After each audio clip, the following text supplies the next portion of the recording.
ফাঁকা ঘর আছে? যে কোনো ঘর হলেই চলবে, শুধু দেখবেন ঢুকলে যেন আর বেরোতে না হয়, আর ছোট আর বড়র বন্দোবস্ত থাকলেই চলবে। নাম কি বল? কে? বাবা গো, ল্যাংচা। না না, ভালো নামটা লিখুন। আকবর আলী ঘোষ। আকবর আলী ঘোষ? এটা আমার কেমন নাম? তোর বাবার কি? বাপের নাম? দেবেন ঘোষ। মার নাম? নূরজাহান। বলে কি শালা, এটা কি নাম না ভারত বাংলাদেশের চুক্তিপত্র? এবার হাত পা চালিয়ে দেবো। দিয়ে দেবো কাকু, দিয়ে দেবো। এখন যে কোনো একটা ঘরের চাবি দিন না কাকু। ছোট খোকাটা না বড্ড ডাকাডাকি করছে।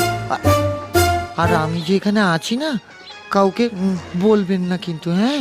দুটো কাপের দাম দিয়ে দেবো। সঙ্গে দুটো প্লেট ভেঙেছ, তার দাম। দেবো না শালা, কি করবি শালা তুই, হ্যাঁ?